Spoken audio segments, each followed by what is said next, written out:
Hai korang, aku Faz Kipli. Kali ni aku akan review satu Korea drama. Tajuk dia ialah Scholar Who Walked the Night. Diriliskan pada tahun 2015 dan mempunyai sebanyak 20 episod. Tanpa melengahkan masa lagi, aku akan perkenalkan pelakon-pelakon yang ada dalam cerita ini. Antaranya Lee Jong Gi memegang watak sebagai Sung Yeol, Lee Yo Bi memegang watak sebagai Yang Sun, Shim Chang Min memegang watak sebagai Crown Prince, Lee So Hyuk memegang watak sebagai Gui, dan Kim So Eun memegang watak sebagai Myung Hee dan Hye Hyung. Permulaan cerita, Song Yeol dia ni rapat sangat dengan Crown Prince dan dia ni cuba menyiasat untuk mendapatkan sesuatu maklumat. Masa dia tengah siasat tu, dia telah digigit oleh ketua vampire yang ada kuasa yang sangat hebat. Selepas digigit, dia pengsan. Jadi dia tak sedarlah berapa lama yang dia telah pengsan, dan kawan dia iaitu Crown Prince telah dihukum bunuh.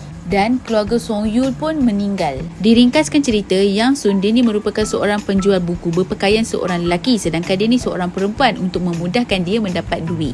Yelah, kalau dia jadi seorang perempuan kan selalunya orang ambil kesempatan. Jadi apabila dia jadi seorang lelaki, orang tak berani lah nak ambil kesempatan ataupun tipu dia. Dia ada kelebihan di mana keturunan dia ni ada yang berkahwin dengan seorang vampire. Nanti Gui akan cari dia untuk dapatkan darah dia untuk dia berkuasa. Pada masa dulu, Song Yeol dia ni bercinta dengan Myung Hee.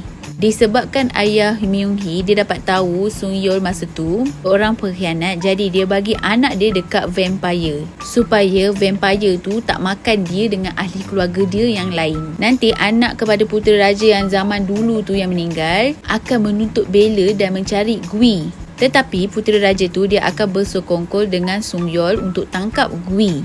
Kalau korang nak tahu, nanti Myung Hee pada zaman dahulu tu dia akan dihidupkan semula macam kelahiran semula lah, menjadi Hye Hyung. Apabila Sung Yeol nanti dia nak berlawan dengan Gui, dia akan berjumpa dengan Hye Hyung. Tapi dia dah tak suka dah dekat Hye Hyung, dia suka dekat Yang Sun yang mempunyai kelebihan darah dia tu mempunyai kuasa tau. Jadi dia akan bagi darah dia dekat Sung Yeol. Pada zaman dulu, Myung Hee dia ni bagi darah dia dekat Sung Yeol supaya Sung Yeol ni macam berkuasa lah macam tu. Tapi Sung Yeol telah minum darah Myung Hee sehabis ni. Jadi masa perlawanan dia kali kedua dengan Gui, Yang Sun dia akan bagi darah dia pula dekat Sung Yeol. Sedangkan darah Yang Sun dia ada kuasa untuk membantu Sung Yeol berlawan dengan Gui. Tapi Sung Yeol dia tak nak tahu mengulang kesilapan yang sama masa zaman dahulu, jadi dia minum separuh je darah Yang Sun.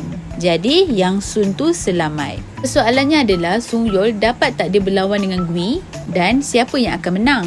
Ada satu scene di mana Gui dia cakap kalau kita minum darah haiwan, kuasa kita macam tak kuat sangat lah. Tapi kalau kita minum darah manusia, kita boleh menjadi kuat. Sebab itulah Gui ingat Sung Yeol tak kuat sebab dia minum darah haiwan. Keseluruhan cerita aku bagi 9 star dan untuk ending aku bagi 10 star. Pengajaran yang aku dapat dalam cerita ini adalah semangat setia kawan tanpa mengira nyawa kita ni berada dalam keadaan bahaya ataupun tidak. Ada satu scene di mana Sung Yeol dia sanggup tahu digigit oleh vampire untuk mendapatkan apa yang sebenarnya putera mahkota nak. Pengajaran yang aku dapat dalam cerita ini adalah kasih sayang terhadap pasangan, di mana pasangan dia ni sanggup berkorban darah untuk pastikan pasangan dia selamat demi membunuh musuh.